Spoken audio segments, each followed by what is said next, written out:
Madison Mogen, age 20, Kaylee Goncalves, age 20, Ethan Chapin, age 21, Xana Kernodle, age 21. 4 students from Idaho University found deceased from stab wounds in their off-campus rental home in Moscow, Idaho on the 13th of November 2022. Madison and Kaylee were likely slaughtered in their sleep.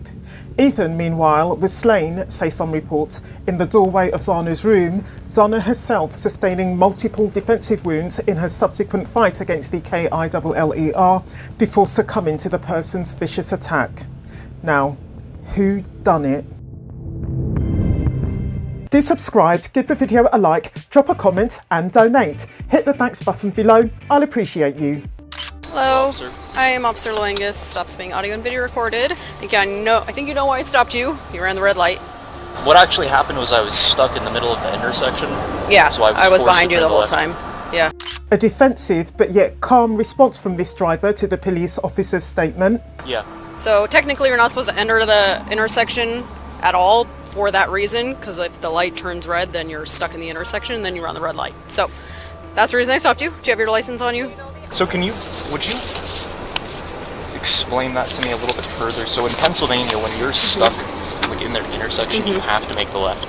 So what would the appropriate thing for me to have done been? Just Remaining calm, our guy no less protests the stop, arguing that his mistake, if any, was wholly innocent since he's from out of town and doesn't know the rules of the road of this town.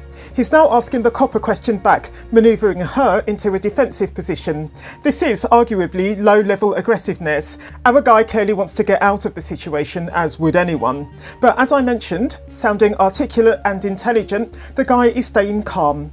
Just wondering though, do you think there's a chance that this guy is the sort of person who would challenge, in a notably calm and restrained way of course, a charge of MURDER, even when his DNA is found on the sheath of the MURDER weapon? And do you think, if so, that his defence strategy would be to insist on having all the evidence against him, especially that derived from his very genetic information, thrown out? You're not supposed to block an intersection like that in Washington, so just by you blocking the intersection, that's technically a ticketable violation, and then then you're running a red light, so it's another ticketable offense. So yeah, there was a little bit of confusion with speeding because someone had stopped. I wasn't sure what they were doing, and then they put on their light to turn.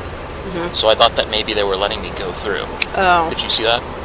Our man seems to be insisting on having the last word, his very last words in this extract once again effecting a role reversal. He's treating the police officer as if she was the one in a position of defence and in a position as such of weakness. Gets his way in the end as well, which arguably says something about the competence of the police officer since he dodges the ticket. Our driver is called Bryan Kohberger, a 28-year-old PhD student at Washington State University.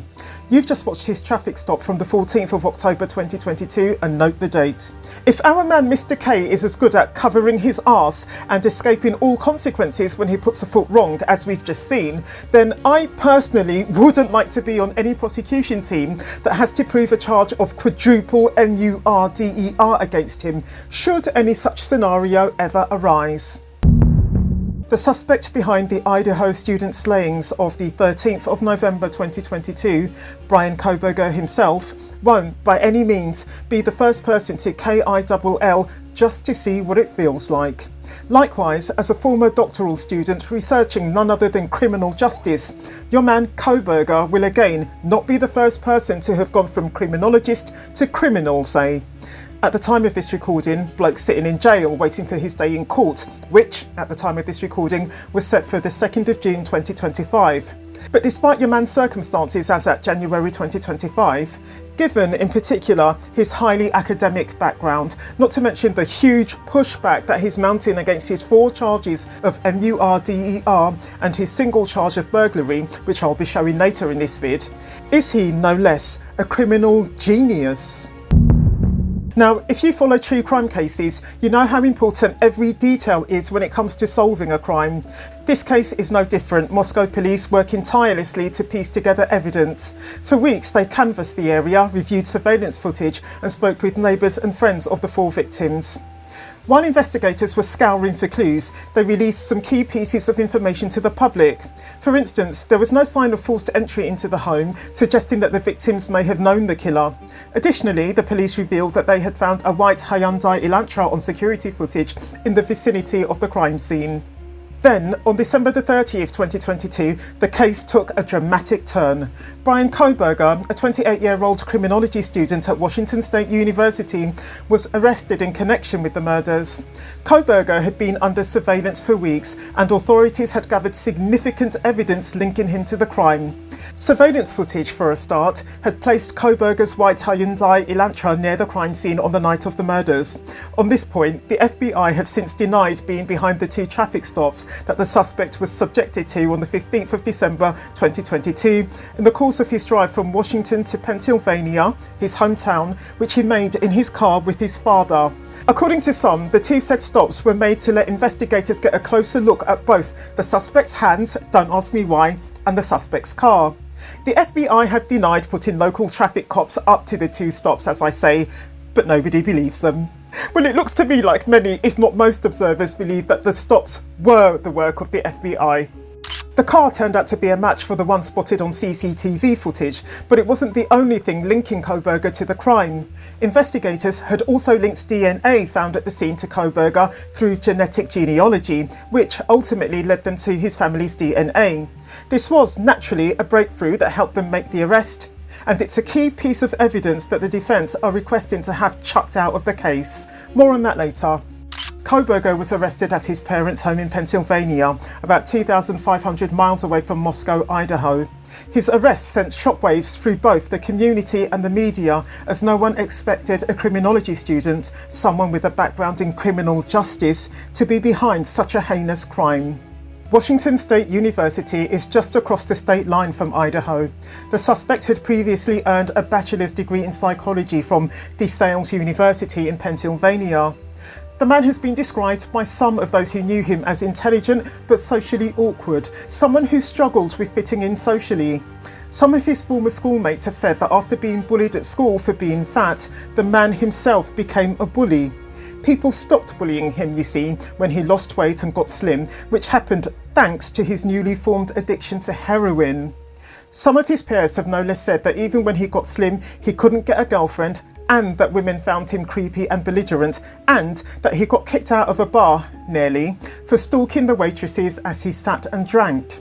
Some of his peers have said that, at some point, the man went to rehab, ditched the drugs, and, after going vegan in the strictest sense possible, made his parents chuck out all their pots and pans to avoid cross-contamination between his vegan grub and all the other grub in the home.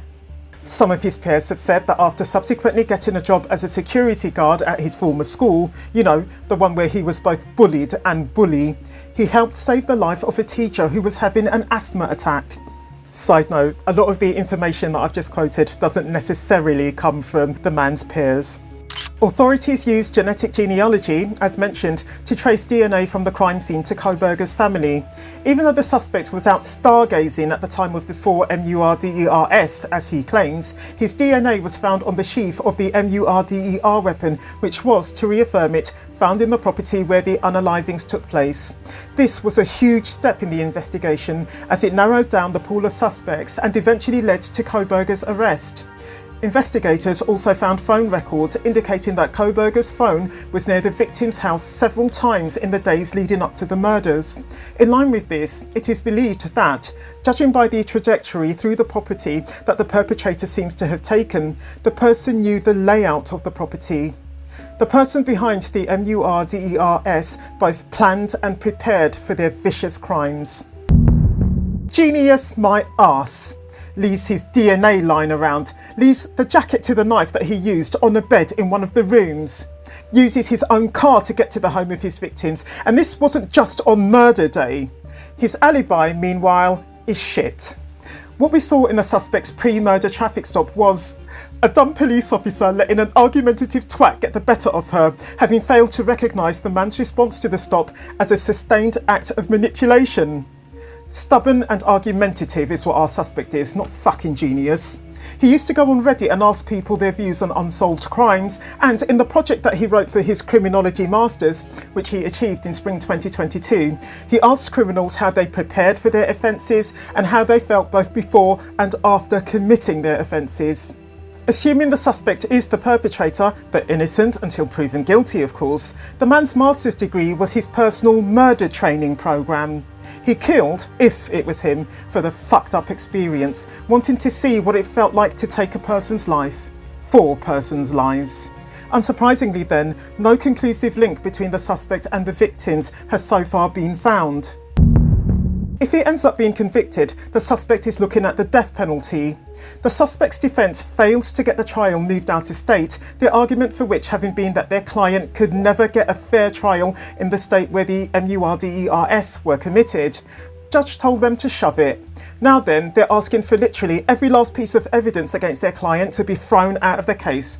Well, that's how it feels anyway. Their grounds for their 13 motions to suppress evidence being that the evidence was illegally obtained. The evidence bringing from the suspect's genetic information is unconstitutional, while the evidence gathered from the raid that was carried out on his parents' home can't be allowed because the police didn't knock. The statements, similarly, that Kohberger gave police following his arrest can't be used against him since the man's arrest was illegal, and fuck off with all the evidence that you've got from his Amazon account, his Google searches, his cell phone, his USB drive, his Hyundai Elantra, the personal searches that were carried out on him, and a warrant for AT&T, whatever the fuck that last thing is. Bryan Kohberger is wholly innocent. That's what his defence say.